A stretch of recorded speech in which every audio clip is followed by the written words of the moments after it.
નમસ્કાર. ચાલો આજે વિજ્ઞાનની એક અદ્ભુત સફર પર જઈએ અને સમજીએ જૈવિક ક્રિયાઓ, એટલે કે એ બધી જ પ્રક્રિયાઓ જે આપણને જીવંત રાખે છે. આ ખાસ સમજૂતી તૈયાર કરવામાં સાધના વિદ્યાલય, મોરદેવી અને ત્યાંના ખૂબ જ ઉત્સાહી શિક્ષક શ્રી વિશાલ એ ચાવડાનો અમને જે સહયોગ મળ્યો છે એ માટે અમે એમના ખૂબ આભારી છીએ. તો તૈયાર છો આ જ્ઞાનની સફર માટે? ચાલો શરૂ કરીએ. ચાલો એકદમ સાદા સવાલથી શરૂઆત કરીએ. ક્યારે વિચાર્યું છે કે આપણામાં અને રસ્તા પર પડેલા એક પથ્થરમાં શું ફરક છે? બંને જગ્યા રોકે છે, બંનેને વજન પણ છે. તો પછી એવું તો શું છે જે આપણને જીવંત કેવડાવે છે? આ જ સવાલ આપણી આજની ચર્ચાનો પાયો છે. અને એ સવાલનો જવાબ છે જૈવિક ક્રિયાઓ. આને છે ને આપણા શરીરનું સિક્રેટ સોફ્ટવેર પણ કહી શકાય. એક એવું સોફ્ટવેર જે આ જીવતા જાગતા મશીનને સતત ચલાવતું રહે છે. આ જે પ્રક્રિયાઓ છે જે આપણને પેલા પથ્થરથી તદ્દન અલગ પાડે છે. તો આ જીવંત મશીનને સમજવા માટેનો આપણો રોડમેપ કેવો રહેશે? ચાલો જોઈએ. પહેલા પોષણ, એટલે કે ગાડી માટેનું પેટ્રોલ. પછી શ્વસન, પેટ્રોલમાંથી પાવર કેવી રીતે બને? એ પછી વહન, આ પાવર આખા શરીરમાં પહોંચે કેવી રીતે? પછી ઉત્સર્જન, એટલે કે કચરાની સાફ સફાઈ. અને છેલ્લે આ બધું ભેગું મળીને કઈ રીતે પરફેક્ટ બેલેન્સ બનાવે છે તે સમજીશું. ચાલો તો સૌથી પહેલા મુદ્દા પર આવીએ. પોષણ. એકદમ સિમ્પલ વાત છે. ગાડી ચલાવવા પેટ્રોલ જોઈએ તો શરીરને ચલાવવા માટે પણ બળતણ તો જોઈશે જ, ખરું ને? બસ આ જ બળતણ એટલે પોષણ. હવે જુઓ, આ બળતણ મેળવવાની છે ને દુનિયામાં બે જ સ્ટાઇલ છે. એક છે સ્વયંપોષી, એટલે કે કુદરતના સેલ્ફ સર્વિસવાળા માસ્ટર શેફ. એ કોઈની રાહ ના જુએ, સીધો સૂરજદાદા પાસેથી એનર્જી લઈને પોતાનું જમવાનું જાતે જ બનાવી લે, જેમ કે બધા છોડવાઓ. અને પછી આવીએ આપણે, એટલે કે વિષમપોષી. આપણે તો ભાઈ હંમેશા બીજા પર ડિપેન્ડન્ટ, જાણે ફૂડ એપમાંથી ઓર્ડર કરતા હોઈએ એમ. તો આ વનસ્પતિઓ આવું જાદુ કરે છે કેવી રીતે? જુઓ, આ પાંદડાની અંદર દેખાઈ રહ્યા છે ને નાના નાના લીલા કણ, એ છે ક્લોરોફિલ. આ જ તો છે એ નાનકડી સોલાર પાવર્ડ ફેક્ટરી જે સૂર્યની શક્તિને પકડીને તેને સીધા જ ખોરાકમાં બદલી નાખે છે. અને આ રહી એ જાદુઈ ફેક્ટરીની સિક્રેટ રેસિપી. કંઈ ખાસ નહીં, હવામાંથી કાર્બન ડાયોક્સાઇડ, જમીનમાંથી પાણી અને ઉપરથી સૂર્યપ્રકાશનો મસાલો. બસ આટલામાંથી જ બની જાય છે ગ્લુકોઝ, એટલે કે એનર્જીનો ખજાનો. અને હા, એક બોનસ ગિફ્ટ પણ મળે છે, આપણો પ્રાણવાયુ ઓક્સિજન. છે ને કમાલની વાત? ચાલો હવે પાછા આવીએ આપણા પર. જેવો આપણે મોંમાં એક કોળિયો મૂકીએ ને એટલે સમજો કે ખોરાકની એક ગ્રેન્ડ એડવેન્ચર ટ્રીપ શરૂ.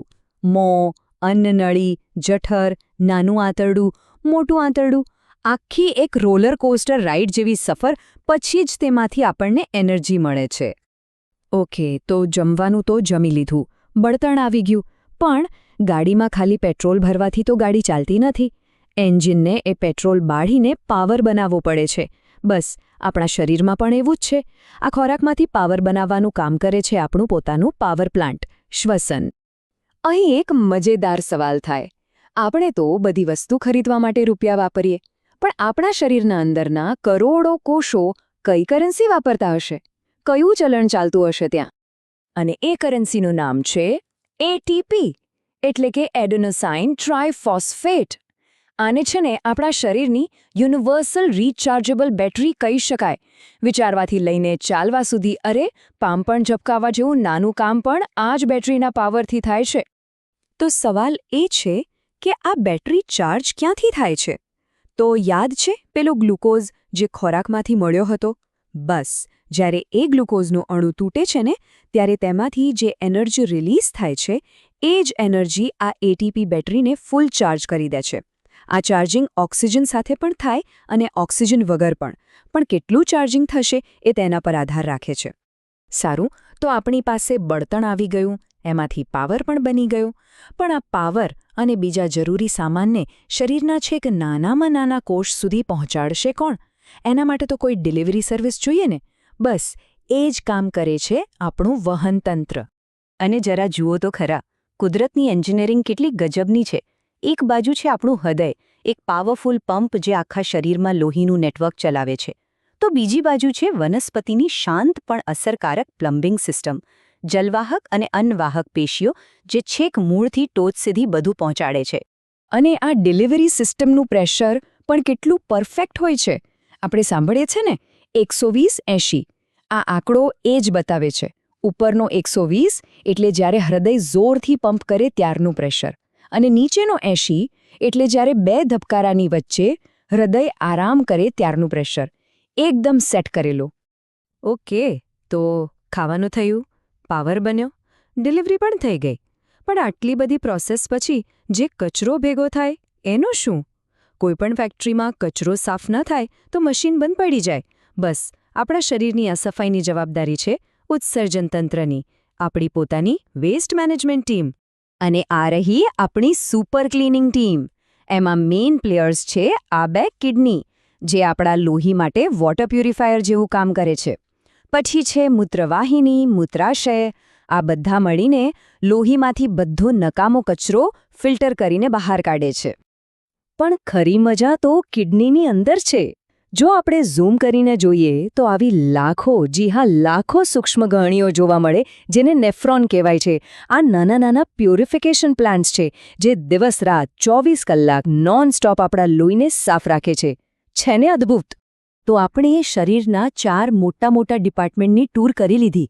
પણ હવે સૌથી મહત્વનો સવાલ, આ બધા ડિપાર્ટમેન્ટ એકસાથે મળીને કામ કેવી રીતે કરે છે? ચાલો હવે આ જાદુઈ સંતુલનને સમજીએ. તો ચાલો એક રેપિડ ફાયર રિવિઝન થઈ જાય. પોષણ એટલે ફ્યુલ, શ્વસન એટલે એનર્જી, વહન એટલે ડિલિવરી, અને ઉત્સર્જન એટલે cleaning. Fuel, energy, delivery, cleaning, બસ આટલું જ છે જીવનનું ચક્ર. અને આ બધામાં સમજવા જેવી સૌથી મોટી વાત એ છે કે આમાંનું કશું પણ એકલું કામ નથી કરતું. આ બધી સિસ્ટમ એકબીજા સાથે એકદમ પરફેક્ટ સિંકમાં કામ કરે છે. ખાવાનું જ ના હોય તો એનર્જી ક્યાંથી બનશે? અને એનર્જી જ ના હોય તો ડિલિવરી કોણ કરશે? આ જે પરફેક્ટ ટીમવર્ક છે ને, એ જ તો જીવનનો અસલી જાદુ છે. તો અંતે બસ એક નાનો વિચાર. જરા આંખ બંધ કરીને વિચારો કે અત્યારે આ જ સેકન્ડે આ બધી જ જટિલ ક્રિયાઓ, પોષણ, શ્વસન, વહન, ઉત્સર્જન, બધું જ આપણી અંદર એકસાથે એક પણ ભૂલ વગર પરફેક્ટ રીતે ચાલી રહ્યું છે. શું આનાથી મોટો કોઈ ચમત્કાર હોઈ શકે? કદાચ નહીં, કારણ કે આ જ તો જીવન છે.